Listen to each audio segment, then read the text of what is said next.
कल्याण वर्ष 2026 में किसानों के लिए लगातार कई सारी घोषणाएं भी कर रही है और काम भी कर रहे हैं। यशस्वी प्रधानमंत्री के नेतृत्व में जिस प्रकार से देश में किसानों के लिए काम किए जा रहे हैं, उनकी उसी भावों के आधार पर किसान कल्याण वर्ष हमने घोषित किया है।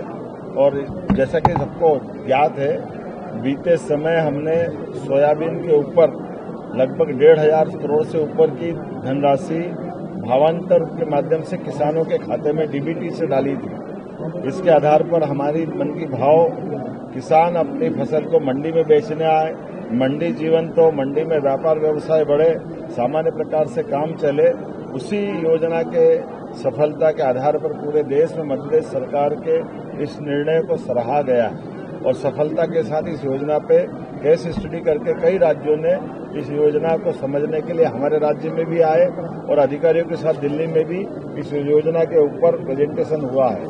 मैं माननीय प्रधानमंत्री के माध्यम से जब किसान कल्याण वर्ष की हमने ये घोषणा की तो इसमें केवल किसान अन्नदाता नहीं, आगे जाके ऊर्जादाता भी बने, उद्यमी भी बने और समृद्ध किसान समृद्ध प्रदेश के इस बड़े सपने को पूरा करें। इस दिशा में हम लगातार आगे बढ़ रहे हैं। इसलिए मध्य प्रदेश के अंदर देश का खाद्य भंडार बनाने के लिए वैश्विक एग्रो एक्सपर्ट के रूप में मध्य प्रदेश को जाना जाए, इस पे हम काम कर रहे हैं। और इसी सिलसिले में जब हमने भावांतर योजना सोयाबीन में सफलता के साथ लागू की, ऐसे में आज वर्तमान के समय में इस फसल के साथ हमारी सरसों के रकबों में पूर्व की तुलना में, जो कि सिंचाई का रकबा हमारा बड़ा है, एरीगेटेड एरिया नदी जोड़ो अभियान से लेकर नर्मदा के नदी के साथ साथ बिजली की उपलब्धता और पानी की उपलब्धता होने के कारण से वर्तमान में एग्रीकल्चर का सिंचाई रकबा 28% बढ़ा है सरसों को लेकर के। और द्वितीय अग्रिम अनुमान के अनुसार लगभग 15.71 मीट्रिक टन का इसमें वृद्धि हो रही है। हम इस तरह से इस सरसों के उत्पादन को भी प्रोत्साहन देने की नीति पे काम कर रहे हैं। यही कारण है कि वर्तमान में अभी सरसों के भाव 5500 से लेकर 6,000 तक है।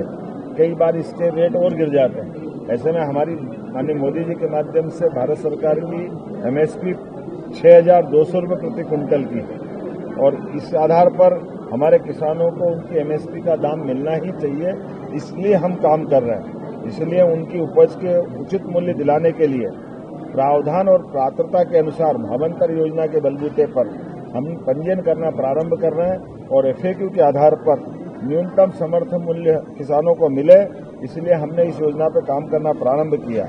और इसी आधार पर आगे जाकर के ये तिलहन का रकबा भी हमारे प्रदेश में बढ़े, इस पे हम काम कर रहे हैं। जब आज राज्य की औसत उत्पादकता की तरफ देखें तो हमने उसकी पात्रता अनुसार उसके भुगतान की सारी योजना बनाई। मुझे इस बात की प्रसन्नता है कि हमने सोयाबीन के समान जब इधर सरसों पे आगे बढ़ रहे हैं तो ये उसी प्रकार से एक बड़ी धनराशि देने के लिए भी हम किसान को तत्पर है, ताकि किसान की हर हालत में एमएसपी पे उसकी फसल का सही दाम मिले।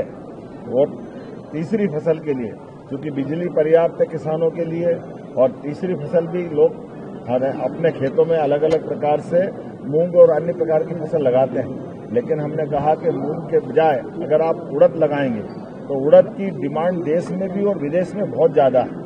उसकी तुलना में अगर उड़द लगाएंगे तो हम उसको प्रोत्साहन देने के लिए हमारी सरकार ने एक निर्णय लिया है। 600 रुपये प्रति क्विंटल का अलग से बोनस हमारी सरकार के द्वारा दिया जाएगा। अभी तीसरी फसल लगना बाकी है। ऐसे में आप सबके माध्यम से मैं अपील करना चाहूँगा अपने किसान भाई बहनों से कि फसल के विविधीकरण के लिए, आपकी आय बढ़ाने के लिए और संतुलित दलहन उत्पादन की दृष्टि से यह निर्णय बड़ा एक दीर्घगामी है, दूरंदेशी वाला है और विपणन समस्याओं की चुनौती से निपटने के लिए हमने ग्रीष्मकालीन फसल के लिए ये 600 रुपये का बोनस दिया है। उम्मीद करेंगे कि किसान इसका जरूर से लाभ उठाएंगे। साथ ही दलहन में भी हमारा राज्य बहुत तेज गति से आगे बढ़ रहा है। आज की स्थिति में दलहन में हम देश भर में नंबर 1 पे है और इसमें और आगे बढ़ाने के लिए हमने अपने मसूर, चना फसल ये प्राइस सपोर्ट स्कीम के अंतर्गत चना 6.49 लाख मीट्रिक टन, मसूर 6.1 लाख मीट्रिक टन का उपार्जन का प्रस्ताव हमने भारत सरकार को भेजा है और वहाँ के सकारात्मक संदेश हमको मिले। माननीय मोदी जी की सरकार, माननीय तमाम प्रकार के कृषि मंत्री और हमारे वाणिज्य मंत्री सबने आश्वस्त किया है कि हमारा चना, मसूर, उड़द जिस प्रकार से हमारे राज्य में हो रहा है, इसके उपार्जन के लिए वो हमको नाफेड और एनसीसीएफ के माध्यम से सीधे 1.31 लाख मीट्रिक टन का प्रस्ताव हमने भेजा है और उसके सकारात्मक संदेश मिले। मैं आपके माध्यम से आज ये हमने अपना विशेष वक्तव्य विधानसभा में भी रखा है और जैसे कि मैंने अपने बजट वक्तव्य में भी कहा था कि किसानों को लेकर हमारी सरकार लगातार काम कर रही है। ऐसे में कहीं अब ओला, कहीं बारिश या कोई नुकसानी हुई है तो हमने सभी कलेक्टरों को उनके सर्वे कराते हुए यथायोग्य प्रकार से, यहाँ तक कि हमने तो पीला मोज़क तक में सरकार के माध्यम से पहली बार देश में किसानों को मुआवजा दिलाने का प्रयास किया था और उम्मीद कर रहे हैं आने वाले समय में ऐसे सभी कामों के बलबूते पर किसानों की आय बढ़े, उनके कष्ट के समय सरकार खड़ी रहे और उनको सही दाम एमएसपी पे मिले। इस बात के लिए हमारी सरकार प्रतिबद्ध है। आइए हम सब मिलकर के राज्य की प्रगति के लिए, किसान की बेहतरी के लिए आगे बढ़े। इसी भाव के आधार पर मैंने अपनी बात कही। किसान के लिए जितना मध्य प्रदेश सरकार ने किया, माननीय मोदी जी ने किया है, ये कांग्रेस और राहुल गांधी जी को सोचने का समय उनको निकालना चाहिए। 1956 में मध्य प्रदेश बना था और 1956 से लेकर 2002-03 तक पूरे प्रदेश में सिंचाई का रकबा केवल 7.5 लाख हेक्टेयर था, तो माफी मांगना चाहिए।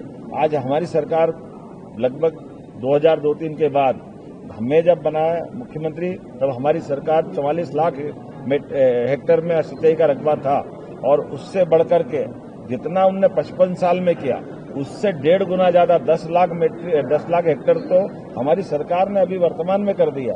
ये हमारे काम करने का तरीका है और माननीय मोदी जी के नेतृत्व में जिस प्रकार से एक के बाद एक किसानों को लेकर के हित हो रहे हैं। आप बताइए, यूरोपियन यूनियन से जो हमारा एग्रीमेंट हुआ ये हमारे किसानों की आय बढ़ाने के लिए ही हुआ। जिस प्रकार से टेक्सटाइल हब में हम कपास को लेकर के माननीय मोदी जी ने अपने जन्म दिवस के अवसर पर धार के अंदर पीएम मित्र पार की सौगात दी, ये किस बात की सौगात? जरा इस बात को कांग्रेस माफी मांगे। उनके समय हमारी कॉटन इंडस्ट्रियां बंद हुई थी, तमाम प्रकार की जिनिंग प्रेसें बंद हुई थी। आजादी के पहले जो मिल चल रहे थे, कांग्रेस की कुशासन के कारण उनके मजदूरों का भुगतान तक नहीं हुआ। हीरा मिल, विनोद मिल, उज्जैन का इंदौर टेक्सटाइल मिल, हुकुमचंद मिल इंदौर का, रतलाम का सज्जन मिल, जैसी मिल ग्वालियर का, ये सारे मिलों में अगर ताले लगे तो कांग्रेस के शासनकाल में लगे और किसानों के साथ अन्याय करने की दृष्टि से लगे। मैं उम्मीद करता हूं आने वाले समय में किसान के हित में हमारी सरकार लगातार इस प्रकार से काम करती रहेगी और कांग्रेस अपनी हरकतों के कारण से इतने दुर्भाग्य के साथ कहना पड़ेगा, अभी एआई समिट में भी कांग्रेस ने जो वहां गंदा प्रदर्शन किया, भाई आपका भरी हमारी राजनीतिक दृष्टि से कुछ दुविधा हो सकती है, लेकिन देश की इज्जत तो सबसे पहले रखो। देश का मान सम्मान बढ़ाने के लिए दुनिया भर के एआई से जुड़े हुए लोगों को बुलाकर के बड़ा कार्यक्रम हुआ, लेकिन कपड़े खोलकर कांग्रेस ने अपनी गंदी मानसिकता का परिचय दिया। कांग्रेस को माफी मांगना चाहिए, राहुल गांधी को माफी मांगना चाहिए महाकाल दरबार में जाकर के कि अगली बार ऐसी गलती नहीं करेंगे। राजनीति हो या क्रिकेट, देश विदेश की ब्रेकिंग हो या आपके मोहल्ले की बड़ी खबर, सब मिलेगा एक ही ऐप में, सबसे तेज और भरोसेमंद। अभी डाउनलोड करें दैनिक भास्कर डिजिटल।